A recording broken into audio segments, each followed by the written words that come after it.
அதிசயங்கள் நிறைந்த மர்ம மனிதர்கள்.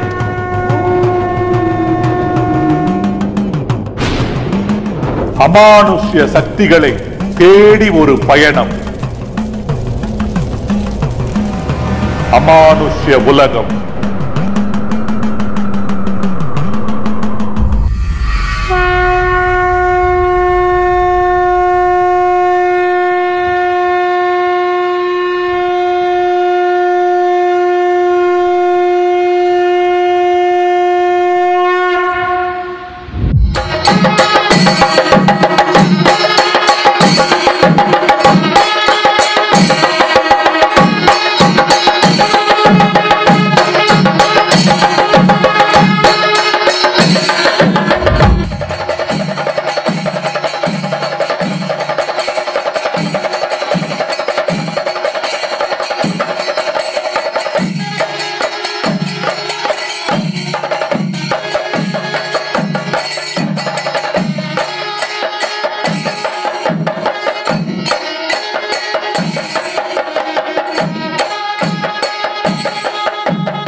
இன்னைக்கு நம்ம அமானுஷ்ய உலகத்துல ஆச்சரியங்கள் அதிகம் புதைந்து கிடக்கும் ஒரு கோவிலுக்கு தான் போக போறோம்.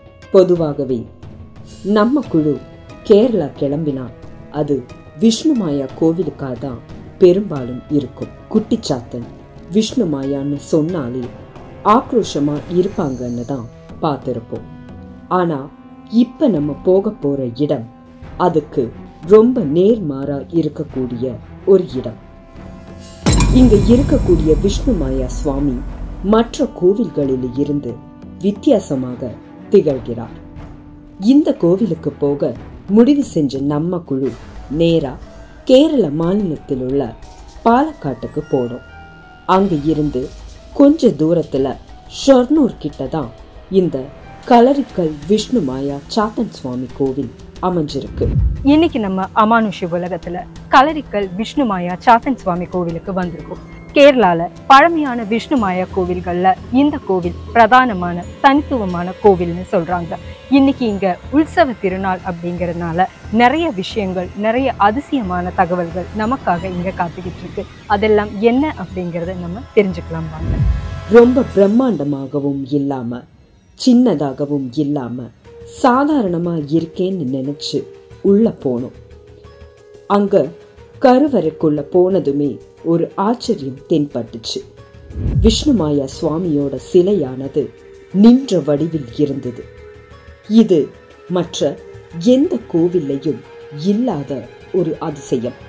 நம்ம போன நாள் அங்க திருவிழா நடக்கக்கூடிய நாளுங்கிறனால அதுக்கான வேலைகள் நடந்துகிட்டு இருந்துச்சு. ரொம்ப சாதாரணமா நம்ம கிட்ட வந்து பேசிக்கிட்டு இருந்த ஒரு நபர் தான் அந்த கோவிலோட முக்கிய உபாசகர்னு நமக்கு அப்புறமா தான் தெரிஞ்சது. அவர்கிட்ட இந்த கோவிலோட வரலாறை பற்றி கேட்க ஆரம்பிச்சோம். முதல்ல அவரை பற்றி கேட்டோம். அவர் பெயர் வினோத்னு. இந்த கோவில் சுமார் 105 வருஷத்துக்கு முன்னாடி இருந்து இருக்கிறதாகவும் அவங்க பரம்பரையா பூஜை செஞ்சுட்டு வர்றதாகவும் சொன்னாரு. வணக்கம். வணக்கம். உங்க பேர்? என் பேர் வினோத். இங்கே உன்னின்னு சொல்லும், உன்னி சாமின்னு கூப்பிடும். இங்கே விஷ்ணுமாய உபாசனை இப்போ பாரம்பரியமாகி எங்கள் இது வந்திருக்கு. முன்னாடி என்னோட அப்பா இருந்தது வேலாயுத சுவாமின்னு சொல்லும். அதுக்கு முன்னாடி அப்பாவோட தாத்தா இருந்தது, அவரோட பேரும் வேலாயுத சுவாமி தான். இப்போ ஞான் தான் இங்கே உபாசனை எல்லாம் பண்ணிட்டு. இப்போ இது எத்தனை வருஷமா இந்த கோவில் இருக்கு? இது அப்பாவோட தாத்தா காலத்தில் இருந்தതാണ്. அப்போ ഇതൊരു 1920 அந்த காலகட்டத்தில் தான் இந்த கோவில் இங்கே உற்பத்தி வந்தது. இங்கே பிரதிஷ்டா பண்ணி அது அந்த தாத்தா அப்பாவோட தாத்தா தான் பிரதிஷ்டா எல்லாம் பண்ணிட்டு இங்கே இந்த கோவில் உற்படுத்தியது. இந்த கோவிலோட அதிசயங்கள் என்ன, இங்க பிரதான தெய்வங்கள் என்னன்னு கேட்டோம். அப்பதான் ஒரு அதிசய தகவலை சொன்னாரு வினோத் சாமி. அதாவது இங்க விஷ்ணுமாயா சாத்தன் சுவாமி பிரதான தெய்வமா இருக்கிறதாகவும், அவர் வேற எந்த கோவிலையும் இல்லாத மாதிரி நின்ற வடிவில அருள் பாலிக்கிறதாகவும், அவர் கூடவே ஸ்ரீராமர் இருக்கிறதாகவும் சொன்னாரு. இந்த முறையில கேரளால ரொம்ப பழமையான கோவில் இதுதான்னு சொன்னாரு. இங்க விஷ்ணுமாயா சுவாமி மட்டும் இல்லாம வேற என்ன தெய்வங்கள் இருக்குன்னு கேட்டோம். இங்க மீன்குளத்தி பகவதி அம்மன் பத்ரகாளியா இருக்கிறதாகவும், விநாயகர், முருகன், சாஸ்தாவு இவங்க எல்லாரும் ஒரு கருவறைக்குள்ள இருக்கிறதாகவும், குருவாயூரப்பன், ஆஞ்சநேயர் இருக்கிறதாகவும் சொன்னாரு. அது மட்டும் இல்லாம வேற எந்த கோவிலையும் இல்லாத ஒரு அதிசயமா முஸ்லிம் மதத்தினர் வழிபடக்கூடிய சாமிகளுக்கு பிரத்யேக சந்நிதி அந்த ஸ்ரீகோவிலுக்குள்ளேயே இருக்கிறதாகவும், அவங்க முறைப்படி அவங்களுக்கான தினசரி பூஜைகள் செய்யறதாகவும் சொன்னாரு. பார்க்க ரொம்ப சாதாரணமா இருக்கக்கூடிய இந்த கோவிலுக்குள்ள கேட்க கேட்க அத்தனை அதிசயங்கள் இருக்குன்னு ரொம்ப ஆச்சரியமா இருந்தது. ஜாதி மத பேதம் இல்லாம எல்லா மக்களும் வரக்கூடிய ஒரு விஷ்ணுமாயா கோவில் தான் இந்த கலரிக்கல் விஷ்ணுமாயா சாத்தன் சுவாமி கோவில்னு சொன்னாரு. இங்க என்ன முக்கியமான தெய்வம் அப்படின்னா விஷ்ணுமாயா சாத்தன் சுவாமி தான். நிறுத்த ரூபத்தில் இருக்கிற விஷ்ணுமாயா சாத்தன் சுவாமி தான். விஷ்ணுமாயோட குரு இருக்கிற சாத்தன் சுவாமி. மற்ற கோவில் எல்லாம் வந்து உட்கார்ந்து இருக்கிற நம்ம மகிஷா வாகனத்துக்கு மேலே உட்கார்ந்து இருக்கிற மாதிரி தான் இருக்கும். ஆனால் இது ஒரு ரேர் ஆன ஒரு பிரதிஷ்டா தான் இங்கே இருக்கிறது. அப்புறம் ஒரே ஸ்ரீகோவிலில் விஷ்ணுமாயா சாமியும் ஸ்ரீராமசாமியும் குடியிருக்கிற ഏറ്റവും பழைய ஆன்ஷியண்டான டெம்பிள் இதுதான் கேரளத்தில் இருக்கிறது. அப்ப இங்க விஷ்ணுமாயா மட்டும் இல்லாம வேற என்னென்ன சுவாமிகள் இருக்கு? இங்க விஷ்ணுமாயா தான் மெயின் தேவனாயிட்டு இருக்கிறது. மீதி மீன்குளத்தி அம்மன் இருக்கு பத்ரகாளி ஆயிட்டு. அப்புறம் கணபதி, சுப்பிரமணியன், சாஸ்தாவு, குருவாயூரப்பன், ஹனுமான் சுவாமி. அப்புறம் அங்கே இருக்கிறது முஸ்லீம் மதாச்சார பிரகாரத்தில் இருக்கிற குருக்கள், சேக்குட்டி, மஞ்சேரி குருக்கள் எல்லாம் சொல்ற முஸ்லீமான பிரீஸ்டுகள் தான். இங்கே வச்சிருக்கு. அவருக்கு ஸ்பெஷலான பூஜா முறையில் பண்ணிட்டு இருக்கு. அதனால எல்லா ஜாதியில்பட்ட மக்களும் இங்கே வந்துட்டு சாமியை கும்பிட்டுட்டு போயிட்டு இருக்கிற மாதிரி இருக்கு. அதுக்கு வெளியில் இருக்கிறது மீன்குளத்தி அம்மன். மீன்குளத்தி அம்மன் இங்கே பத்ரகாளி ஸ்வரூபி ஆயிட்டு இங்கே இருக்கு. அப்புறம் மீதி நாககணங்கள் இருக்கு, ரெஷஸ் இருக்கு, கருப்பசாமி சொல்றது இருக்கு. இந்த தெய்வங்களை தாண்டி இங்க ஒரு அமானுஷ்யம் இருக்கு. அத பத்தி உங்களுக்கு நேர்லையே காட்டுறேன்னு சொன்னாரு. எங்களுக்கு ரொம்பவே ஆர்வமாயிருந்துச்சு. சரி சாமி, பொதுவா விஷ்ணுமாயா கோவில்ல இருக்கிற மாதிரி தான் இங்க பூஜைகள் பண்றீங்களா, இல்ல இங்க பிரத்யேகமா ஏதாவது பூஜை முறைகள் இருக்கான்னு கேட்டோம். இங்க வரக்கூடிய மக்களோட பிரச்சனைகளுக்காக நித்திய பூஜை பண்ணப்படுவதாகவும், அது மூலம் அவங்க நினைச்ச காரியம் நிறைவேறதாகவும், அவங்கள பிடிச்ச செய்வினை தோஷங்கள் அகலும்னும் சொன்னார். சிலருக்கு நேரம் சரியில்லாம இருக்கும், அதை சரி பண்ணி தரக்கூடிய பூஜைகள் இங்க நடத்தப்படுது. அது மட்டும் இல்லாம குடும்ப பிரச்சனைகள், தொழில் பிரச்சனைகள், குழந்தையின்மை போன்ற பிரச்சனைகள் இந்த கோவிலுக்கு வந்தாலே சரியாகிடும்னு சொன்னாரு. அதுவே கொடிய செய்வினை தோஷங்கள் தீரணும்னா அதுக்கு குருதி பூஜை கொடுக்கறதாகவும் அதை பத்தி விரிவா சொன்னாரு. பூஜைகள் நித்திய பூஜைகள் நடந்துட்டு இருக்கும். அது ஒவ்வொரு ஆளுகளுக்கு வேண்டிட்டு ஒவ்வொரு ஆளுகளோட காரிய சித்திக்கு அப்புறம் நிவேதிய பூஜான்னு சொல்லும், காரிய சித்தி பூஜான்னு சொல்கிற மாதிரி நித்திய பூஜை தான் மெயினாയിട്ട് பண்ணிகிட்டு இருக்கிறது. அது இந்த செய்வினை தோஷங்கள், அது மாதிரி நம்ம காலக்கேடு, நம்ம டைமு வேஸ்டான டைம் இருக்கிறதுலேருந்து வெளியே வர்றதுக்கு, அப்புறம் ஃபேமிலி மேட்டர்ஸில் இருக்கிற பிரச்சனைகள், பிஸ்னஸ் அபிவிருத்திக்கு அந்த மாதிரி எல்லாம் செஞ்சிட்ருக்கு. அப்புறம் இந்த கொடிய செய்வினைகள் எல்லாம் பாதிப்பெல்லாம் வந்துட்டு இருக்கிறேன்னா அதுக்காக குருதி பூஜைகள் பண்ணிட்டு வருஷத்தில் ஸ்பெஷல் டேஸில் மட்டும்தான் பண்ணுவார். அது உற்சவம் முடிஞ்சு 7வது நாளுக்கு குருதி இல்லைன்னா 7ஆம் பூஜைன்னு சொல்லிட்டு பண்ணும். அது 7வது நாளுக்கு அன்னைக்கு குருதி பண்ணும். அதுக்கு முன்னாடி உற்சவத்துக்கு முன்னாடியும் அந்த மாதிரி சில சீக்ரெட்டான மூர்த்திகள் இருக்குங்க. அவருக்கு இங்கே பிரதிஷ்டைகள் இல்லை. அது அந்த டைமில் மட்டும் നമ്മൾ പൂജയിലൂടെ അവരുടെ സാന്നിധ്യം വരുത്തി അവർക്കാകെ ഗുരുതി பண்ணிட்டு അന്നേക്ക് അത് பண்ணும். அது உற்சவத்துக்கு முன்னாடியும் உற்சவத்துக்கு சேஷமும் பண்ணும். அதுக்கப்புறம்தான் இங்க இருக்கக்கூடிய அந்த அமானுஷத்தை பத்தி சொல்ல ஆரம்பிச்சார்.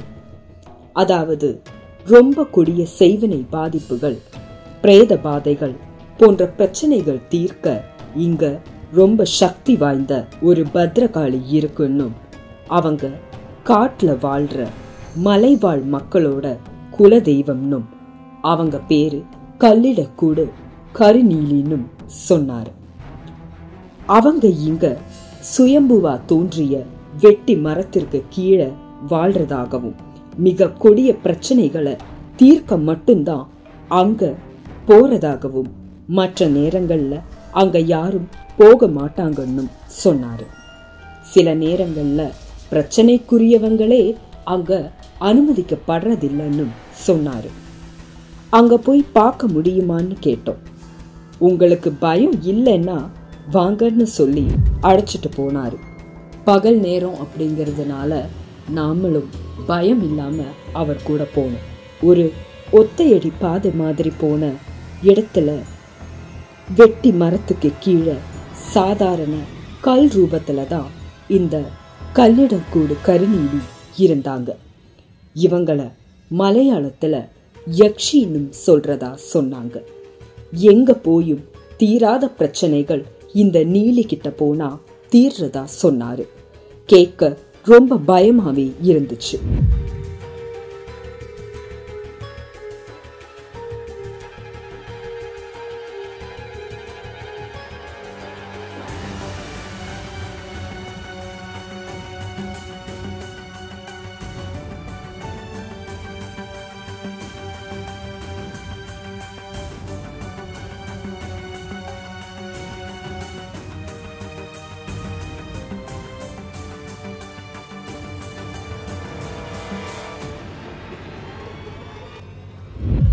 அது மட்டும் இல்லாம ஒவ்வொருத்தரோட பிரச்சனைகள் தீர இங்க முட்டருக்கள் பூஜையும் நடத்தப்படுறதா சொன்னாரு. சைவ குருதி பூஜைகளும் மீன் குளத்தி அம்மனுக்கு பண்றதா சொன்னாங்க. சரி சாமி, இன்னைக்கு இங்க இந்த திருவிழால என்னெல்லாம் பூஜைகள் நடக்கும்னு கேட்டோம். அத பத்தி சொல்ல ஆரம்பிச்சாரு. அதாவது இங்க இருக்கக்கூடிய தெய்வங்களை எல்லாம் அழைச்சுக்கிட்டு இங்க பக்கத்துல இருக்கக்கூடிய பாரத புடா என்னும் ஆத்துல போய் நீராடி நிறைய வேஷங்கள் எல்லாம் இட்டு பஞ்சவாத்தியம் முழங்க அவங்கள அழைச்சிட்டு வருவாங்கன்னு, அதுக்கப்புறம் சாமிகளுக்கு சிறப்பு பூஜைகள் நடக்கும்னு சொன்னாரு.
இந்த கும்பபரணி நாள்ல தான் இந்த திருவிழா நடக்கிறதாகவும் அன்னைக்கு விஷ்ணுமாயா ரூபக்களம் வரைச்சு பிரத்யேக பூஜைகள் செஞ்சு சங்கல்பம் பண்ணி பின்னர் அதிகாலையில அந்த ரூபக்களத்தை அழிச்சு குறி சொல்றதாகவும் சொன்னாரு. இதெல்லாம் இங்க தொன்று தொட்டு நடந்துகிட்டு இருக்கக்கூடிய பூஜா முறைகள்னு சொன்னாரு.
சரி சாமி, இங்க இருக்கக்கூடிய தெய்வங்களை உணர்ந்திருக்கீங்களா இல்ல பார்த்திருக்கீங்களான்னு கேட்டோம்.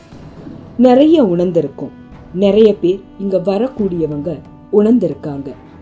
இரவு 10 மணிக்கு மேல அந்த காட்டு பகுதிக்கு யாரும் போக கூட மாட்டோம்னு சொல்ல ஆரம்பிச்சார். ஏன்னா இப்பவும் சில சப்தங்கள் கேட்கறதாகவும் குட்டிச்சாத்தனும் விஷ்ணுமாயா சுவாமியும் கல்லிடக்கூடு கருநீலியும் இங்க உலவுவதாகவும் சொன்னார். பின்னர் ஸ்ரீராமர் இங்க எப்படி வந்தாருன்னு கேட்டோம். அதுக்குண்டான பதில் ஒரு சின்ன கதையா சொன்னாரு. வேற ஏதாவது ஸ்பெஷல் இங்க ஏதாவது அதிசயங்கள் ஏதாவது இருக்கா? அதிசயங்கள்னா இதுதான் நான் சொன்னேன், இந்த கல்லடி கூடு கரிநீலியம்மன் சொல்றது இப்பொழுதும் அந்த பலியை வச்சுட்டு அது ரொம்ப சீக்ரெட் ஆயிட்டு செய்யற பிரசன்ஸ் ஃபீல் பண்ண முடியுமா? பிரசன்ஸ் ஃபீல் பண்றதுன்னா அங்கே அதுதான் நான் சொல்றது, அது ரொம்ப ரிமோட்டான ஒரு ப்ரொசீஜரானது. நிறைய ஆளுகளை சேர்த்துட்டு செய்யறதல்ல, அங்கே பூஜா செஞ்சுட்டு நிறைய ஆளுகளுக்கு அனுபவங்கள் இருக்கிறது. எனக்கு என்னோட நேரடியாக அவருக்கு இருந்த பிரச்சனைகளை தீர்ந்து கிடைச்சது, இந்த பாதைகளால் இருக்கிற பிரச்சனைகள் அதெல்லாம் தீர்ந்துட்டு அவருக்கெல்லாம் நல்ல சுவாஸ்தியம் கிடைச்சிருக்கிற எக்ஸ்பீரியன்சஸ் எனக்கு இருக்கு. அங்க போய் பார்த்தாலே உங்களுக்கு தெரியும் அதனோட ஒரு சாதாரணமா நம்ம போய் பார்க்க முடியும். ஆனா இந்த ப்ரொசீஜர் சொன்னேன்ல குருதி எல்லாம், அதெல்லாம் ஒரு ஸ்பெசிஃபைடான ஆளுகளுக்கு மட்டும்தான் அது அலோவ் பண்ணியிருக்கு இது வரைக்கும். அப்படியே கூட்டம் கூட்டிட்டு செய்யற மாதிரி இல்லை, அது கொஞ்சம் சீக்ரெட் ஆயிட்டு செய்யறதா.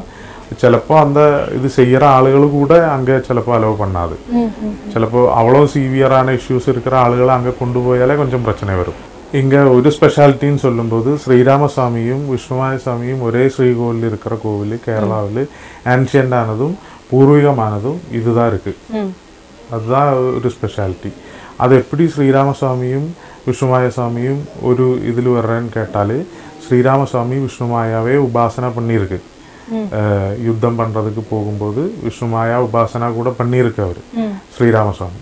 அந்த காலத்தில் லங்காக்கி போயிட்டு யுத்தம் பண்ணக்கூடிய டைமில் விஷ்ணுமாயாவே உபாசனை பண்ணியிருக்கு, பிரார்த்தனை பண்ணியிருக்கு விஷ்ணுமாயா. அந்த ஒரு பவர்னே பிரார்த்தனை பண்ணியிருக்கு. அப்போ இங்கே அவர் ஒரு ரக்ஷாபுருஷன் அந்த இதில் தான் ஸ்ரீராமசாமி இங்கே வாழ்ந்துட்டு இருக்கிறது. அதுதான் இங்கே பண்ணுற ப்ரொசீஜர்ஸில் ஸ்ரீராமசாமியோட கூட ப்ரெசன்ஸ் இருக்கும்போது ஒரு சாத்விகமான ஒரு பவரில் தான் இதெல்லாம் சால்வ் ஆகும். இங்க இன்னொரு அதிசயம்னா கல்பனா பண்றதுன்னு சொன்னாரு. அது என்னன்னு கேட்டோம். அதாவது விஷ்ணுமாயா சுவாமி அவர் மேல வந்து குறி சொல்வாங்கன்னும், பின்னர் நம்ம ஜாதகப்படி இருக்கக்கூடிய பிரச்சனைகளை பற்றி ரொம்ப தெளிவா துல்லியமா தெரிஞ்சுக்க முடியும்னு சொன்னாங்க. இது ஜாதகம் பார்க்கறது கிடையாது, ஆனா நம்ம ராசியில இருக்கக்கூடிய பிரச்சனைகள் என்னன்னு ரொம்ப தெளிவா இதுல சொல்லப்படுதுன்னு சொன்னாரு. ரொம்ப சாதாரணமா இருக்கும்னு நினைச்சு வந்த நமக்கு இந்த இடத்தை பார்த்து நிறைய விஷயங்கள் தெரிஞ்சுக்கிட்டோம். ரொம்பவே அதிசயமாவும் இருந்தது. நிறைய தீர்க்க முடியாத பிரச்சனைகளுக்கு தீர்வு தரக்கூடிய ஒரு இடமா விளங்குது இந்த களரிக்கல் விஷ்ணுமாயா சாத்தன் சுவாமி கோவில். மீண்டும் வேறொரு அமானுஷ்யம் நிறைஞ்ச இடத்துல உங்களை சந்திக்கிறோம். நன்றி.